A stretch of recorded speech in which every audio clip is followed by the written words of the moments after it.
Ndugu wananchi na Watanzania wenzangu, hatuna budi kumshukuru Mwenyezi Mungu mwingi wa neema na rehema kwa kutufikisha salama mwishoni mwa mwaka 2025. Na inshallah kwa uwezo wake Mwenyezi Mungu tutaweza kuona na kuvuka pia salama mwaka 2026. Katika mwaka huu tunaomalizia, tumeondokewa na ndugu, jamaa na marafiki zetu ambao wametangulia mbele ya haki. Tuendelee kuwaombea rehema za Mwenyezi Mungu ili roho zao zipumzike kwa amani. Aidha, kwa Watanzania wenzetu ambao wanaopokea mwaka mpya wakiwa na changamoto za kiafya na shida mbalimbali, tuelekeze dua na sala zetu kwa Mwenyezi Mungu, tuombe taafifu ili tujaliwe wepesi wa shida zote. Ndugu wananchi, mtakubaliana nami kwamba katika mwaka 2025 nchi yetu iliendelea kupiga hatua kubwa za kimaendeleo katika sekta mbalimbali na katika kuboresha maisha ya wananchi. Shughuli za kimaendeleo zilizofanyika katika maeneo yenu mnazifahamu vizuri. Tulieleza kwa kina katika nyakati za matukio mbalimbali. Hivyo sina haja ya kuzirejea tena hapa leo. Kwa ujumla, serikali yetu imeendelea kuchukua hatua madhubuti za kuimarisha uchumi wa taifa, ikiwemo kudhibiti mfumuko wa bei hasa za chakula. Kwa mwaka huu wa 2025, wastani wa mfumuko wa bei nchini ni 3.4%. Aidha, pato la taifa limeendelea kukua kufikia 5.8% kilinganishwa na 5.2% ya mwaka uliopita 2024. Vile vile, deni la taifa linaendelea kuwa himilivu. Serikali inaendelea na mipango ya kulipa kwa haraka mikopo ya zamani yenye riba kubwa na kurefusha muda wa kulipa mikopo, hatua itakayosaidia kupunguza kiasi cha riba iliyokuwa ikilipwa na kutoa ahueni kwa serikali katika kulipa mikopo hiyo. Ukuaji wa uchumi nchini umetokana na uwekezaji wa serikali katika miradi ya kimkakati ya miundombinu pamoja na mchango mkubwa wa sekta za madini, kilimo, ujenzi na sekta ya fedha na huduma ikiwemo utalii.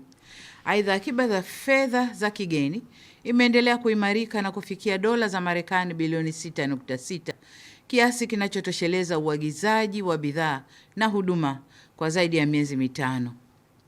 Tunaingia mwaka 2026 na tunaanza utekelezaji wa dira ya taifa ya mwaka 2050 ambapo serikali itaendelea kutekeleza mkakati wa muda wa kati wa miaka mitatu kutoka mwaka 2026 hadi 2028 wa kuongeza mapato ya serikali kwa kuimarisha matumizi ya mifumo ya kielektroniki katika kukusanya mapato, katika kufanya malipo na kuongeza umakini katika usimamizi wa fedha na rasilimali za umma. Ndugu wananchi, pamoja na mafanikio hayo, serikali itaendelea na utekelezaji wa ilani ya Chama cha Mapinduzi, ikiwemo utekelezaji wa ahadi za siku 100 tulizotoa wakati wa kampeni za uchaguzi mkuu, ambazo zipo katika hatua mbalimbali za utekelezaji. Serikali itatoa taarifa kwa umma baada ya kutimia siku 100 mwezi Februari mwakani 2026. Ndugu zangu wa Tanzania, katika kipindi cha miezi 7 kuanzia mwezi Mei hadi Oktoba mwaka huu 2025, tulikumbwa na uhaba wa mvua, hali ambayo ilileta ukame na kupungua kwa vyanzo vya maji.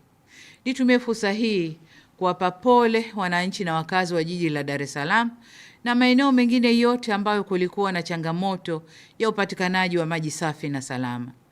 Katika kukabiliana na hali hiyo, hususan kwa Dar es Salaam, serikali ilihakikisha kwamba vyanzo vyote vya maji vilivyo karibu vinaelekeza maji jijini humo, pamoja na kufufua visima vilivyokuwa havifanyi kazi.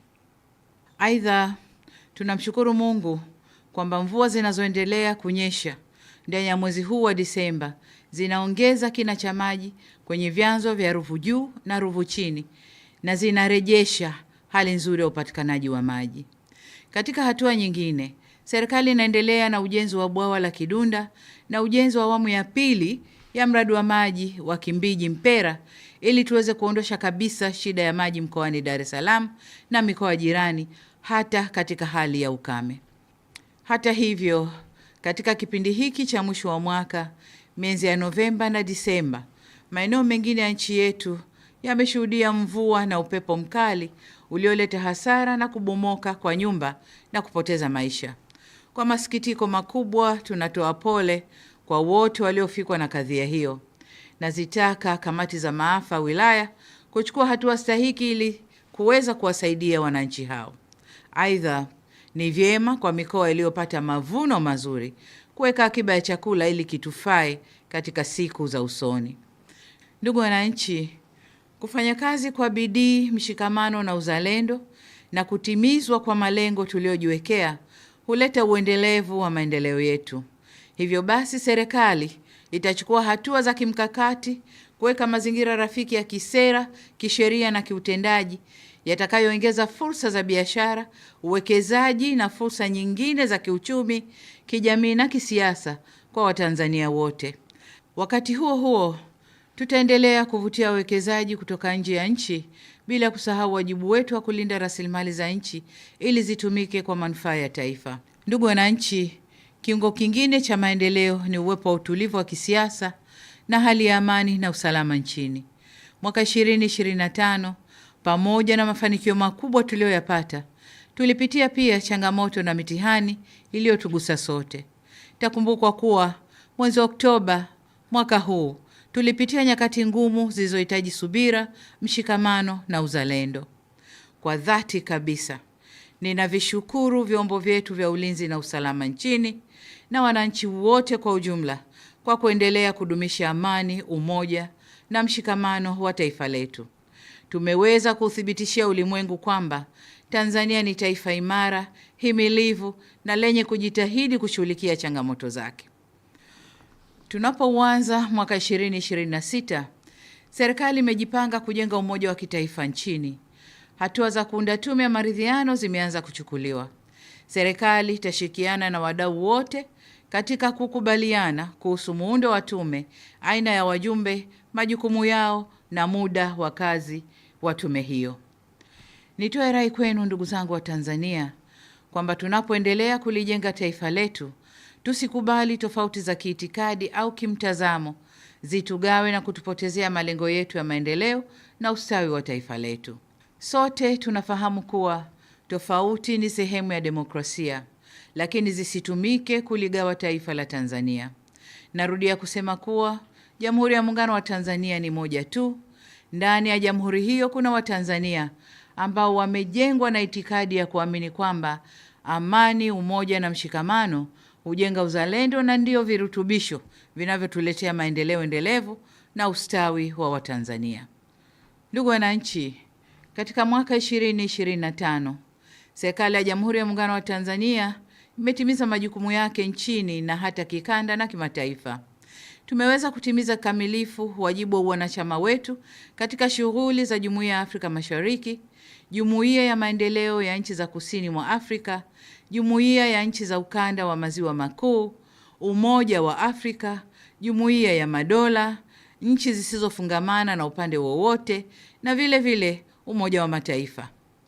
Tumetimiza wajibu wetu wa kulipa ada za wanachama, kushiriki mikutano, kujenga haiba na kulinda heshima ya taifa letu na kutoa mchango wetu kwenye shughuli za kimaendeleo, mazingira, siasa, ulinzi na usalama duniani. Aidha, mwaka 2026, Tanzania itaendelea kuimarisha na kudumisha ushirikiano wa kimataifa na kikanda. Vile vile, Tanzania itaendelea kutumia diplomasia ya uchumi kuvutia uwekezaji, kukuza biashara na kujenga ustawi wa watu wake, sambamba na kusimamia ulinzi wa taifa na mchango wake katika amani na usalama barani Afrika na duniani kwa ujumla.